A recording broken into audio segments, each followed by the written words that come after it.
नमस्कार दर्शकों, स्वागत है आपका स्टार्टअप कार्यक्रम में। जैसा कि हम सभी को ज्ञात है कि स्टार्टअप्स के क्षेत्र में बूम आया हुआ है। हर एक युवा अपना खुद का स्टार्टअप स्थापित करने के लिए तत्पर है और ये सब संभव हो पाया है माननीय प्रधानमंत्री जी के प्रयासों से, जिनकी अनूठी सोच है कि वे भारत को सबसे शक्तिशाली, सबसे मजबूत देश बनाएंगे 2047 तक। आर्थिक क्षेत्र की बात हो, उद्यमिता की बात हो या किसी भी क्षेत्र की बात करें, निरंतर युवा अपने स्टार्टअप्स के माध्यम से विकसित भारत का निर्माण कर रहे हैं। आज हम मिलवाने जा रहे हैं एक ऐसे ही स्टार्टअप से जो न सिर्फ मध्य प्रदेश बल्कि आसपास के राज्यों को भी अपनी सेवाएं दे रहे हैं। हमारे साथ है श्रीमती आरती अग्रवाल जी, जो कि फाउंडर हैं एनएक्सी डिजिटल रनर्स की। बहुत बहुत स्वागत है आरती मैम आपका। Thank you. आरती मैम, जैसा कि हमको पता है कि आप न सिर्फ मध्य प्रदेश बल्कि आसपास के राज्यों को भी सक्षम बनाने के लिए, उनको मजबूती प्रदान करने के लिए अपने स्टार्टअप्स के माध्यम से अपनी सर्विसेज दे रही हैं। सबसे पहले जानना चाहेंगे क्या करता है एनएक्सी डिजिटल रनर्स? तो एनएक्सी डिजिटल रनर्स एक प्लेटफॉर्म है जो बिजनेसेस को टियर 2, टियर 3 टाउन्स और विलेजेस तक पहुंचने में हेल्प करता है। भारत की 70% आबादी टियर 2, टियर 3 टाउन्स और विलेजेस में रहती है, लेकिन अगर आप देखेंगे तो प्रोडक्ट, सर्विसेज, ब्रांड्स का कंसंट्रेशन ज़्यादातर मेट्रो या टियर 1 सिटीज़ में होता है। और हमें ऐसा लगता है कि जब तक बिजनेसेस वहाँ जाएंगे, उससे जब इकोनॉमिक एक्टिविटी होगी तो वहाँ पर ग्रोथ होगी। सो एनएक्सी का विजन है कि ज्योग्राफी को रिमूव करना है as a barrier across towns and villages of India. बिल्कुल, बहुत अच्छी सोच के साथ आप आगे बढ़ रहे हैं। ना सिर्फ आप मेट्रो सिटीज़ तक ब्रांड्स को पहुंचाना चाहते हैं, बल्कि हर एक शहर तक, हर एक गांव तक ये जो ब्रांड्स हैं इनको पहुंचा रहे हैं, जिससे आर्थिक सशक्तिकरण आ सके। किस प्रकार से आपके मन में ये आइडिया आया? आपका बैकग्राउंड जानना चाहेंगे और ऐसी क्या सोच थी जिससे आपने स्टार्टअप स्थापित किया? सो मेरा बैकग्राउंड इंजीनियरिंग का है। I am a biometric professional by education. I am an IEEE certified biometric professional. और एनएक्सी डिजिटल रनर्स शुरू करने से पहले हम लोग आधार के साथ काम करते थे। हम आधार ऑथेंटिकेशन डिवाइसेस सेल करते थे। सो 2015-16 में जब जियो हुआ तो सबने देखा कि आधार को किस तरह से इस्तेमाल किया जा सकता है और डिजिटली कैसे सब्सक्राइबर्स जोड़े जा सकते हैं।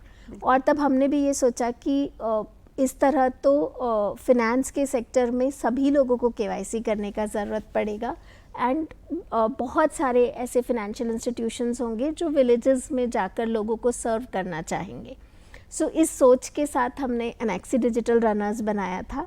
तब हम इसे एक ऑन डिमांड केवाईसी प्लेटफॉर्म की तरह हमने इसे लॉन्च किया था। बट जब हमने गाँव में जाके देखा तो हमें रियलाइज़ हुआ कि अभी तो फिनेंस तो बहुत दूर है, अभी तो बेसिक सर्विसेज ही वहाँ तक नहीं पहुँच पा रहे हैं। और फिर तब हमारा विजन और बड़ा हुआ और हमने सोचा कि नहीं, हम सिर्फ केवाईसी नहीं करेंगे, हम ओवरऑल इकोनॉमिक इंक्लूजन को बढ़ावा देंगे और ब्रांड्स, बिजनेसेस को हेल्प करेंगे to scale to villages and tier 2 towns. Aarti ji, आपका जो बिल्कुल ग्राउंडेड एक्सपीरियंस है, बिल्कुल सही बात है कि डिजिटल भारत की बात जब करते हैं तो जो ग्रामीण क्षेत्र के लोग हैं वो कहीं ना कहीं अभी भी अनट्रेंड है। आप उनको ट्रेन कर रहे हैं, ये बहुत अच्छी बात है। और कौन से चैलेंजेस थे जब आपने शुरुआत करी थी एनएक्सी की, वो भी जानना चाहेंगे। शुरुआत जब हमने की थी तो सबसे बड़ा चैलेंज तो हमारे लिए यही था कि भारत एक डेटा पुअर कंट्री है ना। हमारे पास बहुत सारे ब्रांड्स एंड बिजनेसेस हैं जिन्हें ये नहीं पता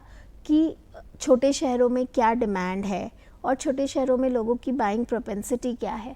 आप देखेंगे अभी हम बहुत, यानी अगर आप न्यूज़ में देखेंगे तो बहुत सुनने में आता है कि लुई विटॉन सबसे ज़्यादा टियर 2 जोग्राफीज़ पे बिकते हैं, या मर्सिडीज़ का या BMW का सबसे बड़ा सर्विस सेंटर कोयम्बटूर में है रादर देन चेन्नई और एनी अदर सिटी।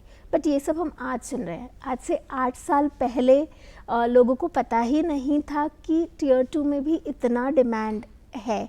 सो ये एक सबसे बड़ा चैलेंज था। जब हम ब्रांड्स के पास जाते थे तो उन्हें लगता ही नहीं था कि अरे यूपी के उन्नाव में क्या बिजनेस हो पाएगा। बिल्कुल, ठीक है। उनकी नज़र में सिर्फ भारत के टॉप 50 शहर ही उन्हें नज़र आते हैं और वो ये भूल जाते हैं कि भारत में 700 डिस्ट्रिक्ट हैं। सो हमारा टारगेट नेक्स्ट 500 डिस्ट्रिक्ट्स हैं जिन्हें ब्रांड्स टारगेट नहीं करती हैं। And when we show them the data they realise कि oh there is so much potential. बिल्कुल सही बात है। बहुत अच्छी सोच के साथ आप आगे बढ़ रहे हैं और वाकई में जो हमारे देश से लगे हुए देश हैं उनके मन में ये भ्रांति है कि सिर्फ मेट्रो सिटीज़ ही हैं जहाँ के लोग इतने सक्षम हैं जो ब्रांड्स को खरीद सकते हैं, लेकिन भारत में असीम संभावनाएं हैं, हर क्षेत्र में आगे बढ़ने की संभावनाएं हैं। इसी प्रकार से आपके जैसे जो उद्यमी हैं वो सफल कर रहे हैं। मैम, और जानना चाहेंगे किस प्लान के साथ आपने इस पूरे प्रोसेस को आगे बढ़ाया, आपकी टीम कितनी बड़ी है और किस प्लानिंग के साथ आगे आया? सो जैसे मैंने बताया कि पहले हम आधार में काम कर रहे थे और 2015 तक आधार एनरोलमेंट ऑलमोस्ट ख़त्म हो चुका था। 100 करोड़ भारतीय उस प्लेटफॉर्म पर ऑलरेडी एनरोल हो चुके थे। बिल्कुल। सो UIDAI जिसने आधार किया था, उन्होंने ऑलमोस्ट 4 लाख आधार एनरोलमेंट ऑपरेटर्स बनाए थे जिन्होंने आधार एनरोलमेंट किया। और ये सब पढ़े लिखे यूथ थे जिन्हें टेक्नोलॉजी, इंटरनेट चलाते आता था, कंप्यूटर चलाते आता था। बट आधार एनरोलमेंट ख़त्म होने की वजह से ये सब लोग जॉबलेस हो रहे थे। और उसी टाइम पर जब हमने ये प्लेटफॉर्म लॉन्च किया तब हमें ये पता था कि हम रूरल यूथ को एम्पावर करना चाहते हैं और हम उन्हें जॉब्स देना चाहते हैं। सो इस वक्त हमारे पास 40,000 डिजिटल रनर्स हैं जो 26 स्टेट्स ऑफ इंडिया में स्प्रेड अक्रॉस हैं, और ये सब उन्हीं छोटे शहरों के लोकल बच्चे बच्चियां हैं, लड़के लड़कियां हैं जो अपने ही क्षेत्र में काम करके और पैसे कमाना चाहते हैं।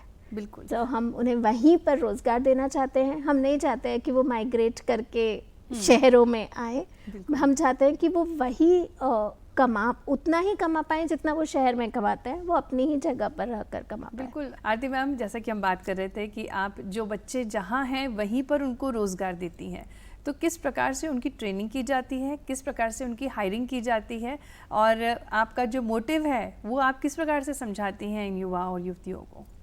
तो मतलब मैं actually I should be thankful to technology and internet, क्योंकि उसी की वजह से हम ये स्केल आज की तारीख में अचीव कर पाए हैं।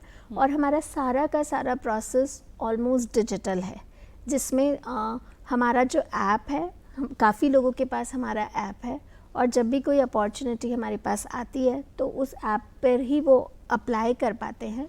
ऑनलाइन ट्रेनिंग पोर्टल है जिस पर ही वो उन्हें ट्रेनिंग करनी होती है, वो ट्रेनिंग करते हैं, फिर हम उनका असेसमेंट करते हैं, जो भी ऑनलाइन असेसमेंट है। उसके बाद हम उनकी ऑनलाइन कुछ 1-on-1 सेशंस लेते हैं जिनमें हम उन्हें कम्युनिकेशन स्किल्स और सॉफ्टवेयर स्किल्स की ट्रेनिंग देते हैं, और हम उनका असेसमेंट करके और फिर हम उन्हें फील्ड पर भेजते हैं। So I think technology has been a great enabler, क्योंकि हम ये सब कुछ डिजिटली मैनेज कर पाते हैं।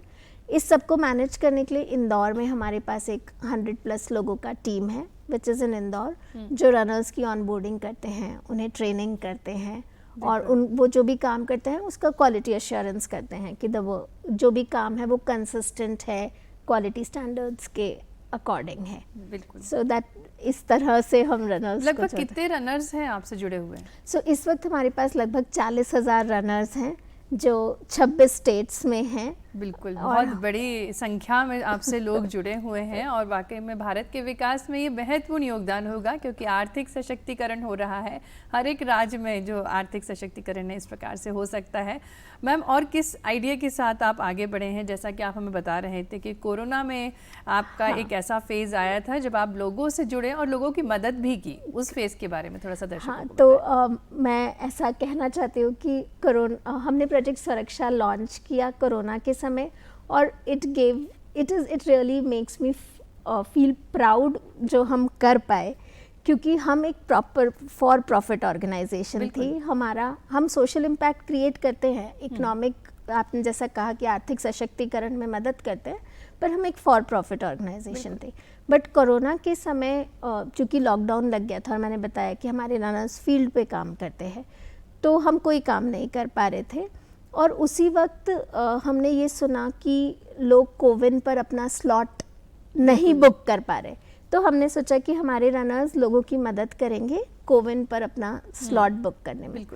तो इस तरह से हमने प्रोजेक्ट सुरक्षा शुरू किया, which was to help people actually get vaccinated. But हम वहाँ गए तो हमें पता चला कि लोगों को तो वैक्सीन लगवाना ही नहीं है। बिल्कुल।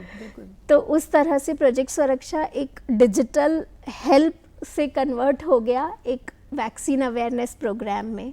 और जब हमने शुरू किया तो हमारे साथ लोग जुड़ते गए। हमें क्रिप्टो रिलीफ से $1 मिलियन का फंडिंग मिला, फिर हमें अमेरिकन इंडियन फाउंडेशन से फंडिंग मिला, MSDF से फंडिंग मिला, ऐसे काफ़ी सारे लोग हमसे जुड़े और हमने उस प्रोसेस में ऑलमोस्ट 30 लाख लोगों को अवेयर किया और 20 लाख से ज़्यादा वैक्सीनेशंस करवाए। तो जब हमने ये किया तो जब हमने एनेक्सी शुरू किया था तो हम चाहते थे कि ये सबके लिए विन हो, ब्रांड्स और बिजनेसेस के लिए भी विन हो और जो लोग कंज्यूमर है उसके लिए भी विन हो और इस प्रोसेस में हम और हमारे रनर्स भी कुछ पैसे कमा पाए। तो जब हमने प्रोजेक्ट सुरक्षा किया तो ये सबके लिए विन था, बिल्कुल देश के लिए विन था, जिन लोगों को वैक्सीन लगा उनके लिए विन था और हमारे रनर्स जिनको उस वक्त कोई आय का साधन नहीं था वो लोग अच्छे पैसे कमा पाए। तो हमें ये पता चला कि हमारा नेटवर्क सिर्फ और सिर्फ बिजनेसेस के लिए नहीं है, हम सोशल गुड कर सकते हैं और एट स्केल कर सकते हैं। बिल्कुल, मानवता के माध्यम से आप विन विन सिचुएशन में रहे और लोगों से जुड़े और बहुत अच्छा मानवता के लिए कार्य किया आपने। और शासन और प्रशासन का भी सहयोग आपको प्राप्त हुआ होगा जब आपने स्टार्टअप की स्थापना की। बिल्कुल, क्योंकि आप धीरे धीरे ग्रेजुअली बहुत अच्छे लेवल तक पहुंच चुके हैं, एक सक्सेसफुल स्टार्टअप हो चुके हैं, मिसाल बन चुके हैं। तो शासन का क्या रोल रहा आपको सक्सेसफुल बनाने में? सो आई थिंक एकदम बिल्कुल बीज से I am thankful to government of India, क्योंकि 2016 में हमने शुरू किया था और 2017 में मुझे department of science and technology की तरफ से भारत की 10 महिला एंटरप्रेन्योर्स को सिलिकॉन वैली जाने का मौका मिला। It was a learning and exposure visit जिसमें उन्होंने सिलेक्ट करके हमें भेजा था, बट भारत सरकार ने उस ट्रिप को स्पॉन्सर किया था। सो it was a learning experience, it helped me groom as a entrepreneur। और उसके बाद हम मध्य प्रदेश सरकार की कुछ नीतियां हैं जिसमें वो सब्सिडी देते हैं, तो हमने उन सब्सिडी का लाभ लिया है। हमारा जो करंट ऑफिस है वो भी MPSCDC करके एक MP की ऑर्गेनाइजेशन है, उनके बिल्डिंग में है। So we have received subsidy for employment generation. बिल्कुल, पूरा सहयोग आपको स्टार्टअप के लिए मिला है। और आपकी journey as a women entrepreneur भी जानना चाहेंगे, क्योंकि आज के समय जो भारत की महिलाएं हैं वो ज़्यादा सशक्त हैं, आत्मनिर्भर हैं। तो आपका कैसा अनुभव रहा, अगर हम एज अ महिला उद्यमी आपको दर्शकों से रूबरू कराना चाहेंगे तो वो भी जानना चाहेंगे। तो एक चीज़ तो मैं बहुत ही फॉर्चुनेट रही हूँ, क्योंकि मुझे काफ़ी महिला एंटरप्रेन्योर्स को ये समस्या आती है कि इन्वेस्टर्स या उनके कस्टमर्स या वेंडर्स उनको तवज्जो नहीं देते हैं, बट मेरा एक्सपीरियंस ऐसा बिल्कुल नहीं रहा है। मेरे इन्वेस्टर्स, मेरे customers, everybody has been, I haven't felt like a female entrepreneur in all honesty. मेरी सारी समस्याएं वही हैं जो किसी एक मेल एंटरप्रेन्योर की होती। Obviously as a female entrepreneur आपका थोड़ा वर्क लाइफ बैलेंस का आपको मैनेज करना पड़ता है। I had to take a career break when I had my kids, तो वो एक that is a part of being a female, but as an entrepreneur मुझे कभी ये नहीं लगा कि मेरे challenges किसी मेल एंटरप्रेन्योर के challenges से अलग हैं और मेरी सक्सेस उनकी सक्सेस से अलग है। So, ऐसा तो मैंने बहुत ही पॉजिटिव एनर्जी के साथ आप आगे बढ़ी और पूरे लाइफ को आप बैलेंस करते हुए आगे बढ़ रही हैं। आने वाले दिनों में NXE डिजिटल रनर क्या कुछ और लेकर आने वाला है लोगों को? हाँ, सो जैसा मैंने आपको बताया कि प्रोजेक्ट सुरक्षा ने हमें एक ओपनिंग दिया इनटू फिगरिंग आउट कि हम और इम्पैक्टफुल काम कर सकते हैं। तो अभी जो दौर चल रहा है उसमें हमें लग रहा है कि क्लाइमेट और सस्टेनेबिलिटी एक ऐसा सेगमेंट है जहाँ पर लार्ज स्केल काम होना चाहिए और हमारा जो प्लेटफॉर्म है वो उसके लिए बिल्कुल सही है। तो हम अपने आप को क्लाइमेट डोमेन में काफ़ी आगे जाता हुआ देखना चाहते हैं, जहाँ हम लार्ज स्केल क्लाइमेट प्रोजेक्ट्स का इम्प्लीमेंटेशन कर पाएँ। और दूसरा, मैंने आपको बताया कि हमारे स्केल करने में सबसे ज़्यादा सहयोग टेक्नोलॉजी का है। बिल्कुल। तो हमने जो टेक्नोलॉजी प्लेटफॉर्म बनाया है उसको हम सोशल सेक्टर में लोगों को यूज़ करने के लिए देना चाहते हैं, ताकि जब भी लोग सोशल काम करें उसकी ट्रेसेबिलिटी हो पाए, एंड टू एंड लोग जान पाएँ कि जो CSR फंड है वो कहाँ गया, कैसे डिप्लॉय हुआ। और शायद वही विजिबिलिटी एक कारण था जिसकी वजह से प्रोजेक्ट सुरक्षा में इतने लोग हमसे जुड़े। लोग एक्चुअली जान पाते थे कि हाँ, ये इन बेनिफिशियरी को हमने आंटी फ़ायदा मैम, पहुंचाया। जो हमारे दर्शक हैं, जो हमारे स्टार्टअप बनना चाहते हैं युवा, वो उनके लिए आप क्या संदेश देना चाहेंगे? किस विजन और किस मिशन के साथ अपना स्टार्टअप स्थापित करना चाहिए? तो एक चीज़ तो मैंने जो सीखी वो ये सीखी कि अगर आपका विज़न बड़ा नहीं होगा तो आप बड़ा नहीं बन पाओगे। सबसे पहला तो ये है कि बड़ा सोचें, बिल्कुल। और उस बड़ा एज अ फाउंडर आपको वो एक कहते हैं ना 30,000 फीट व्यू, यानी आपको बड़ा देखते आना चाहिए, बट आपको काम करते वक्त बिल्कुल मेटिकुलसली अंदर घुस के काम कर पाना बिल्कुल, चाहिए। बिल्कुल। दूसरा, ओपन टू फीडबैक, ये एक चीज़ है जो बहुत ज़रूरी है, बहुत ज़रूरी। कि आप अपने आसपास सराउंड करें अच्छे लोगों से जो आपको फीडबैक दें, और क्रिटिकल फीडबैक को ज़्यादा वैल्यू करें। बिल्कुल। लोग आपकी तारीफ़ कर रहे हैं वो इम्पॉर्टेंट नहीं है, लोग आपकी गलतियां बता रहे हैं वो ज़्यादा इम्पॉर्टेंट हैं। और तीसरी चीज़ है आपकी टीम। सबसे ज़्यादा जो मैटर करेगी लॉन्ग रन में वो होगी आपकी टीम जो आप बनाएंगे। हाँ जी। तो और कुछ करें ना करें, अपनी टीम में ज़रूर इन्वेस्ट करें। बिल्कुल। आरती मैम, आपने बहुत सारे अचीवमेंट्स भी लिए हैं, उनमें से कुछ ऐसे पल जो आपके बहुत दिल के करीब हैं? ऑब्वियसली एक तो जब मैं यूएस गई वो मेरे दिल के करीब था। वहाँ पर हम टाइकॉन में we were top 50 startups across the world.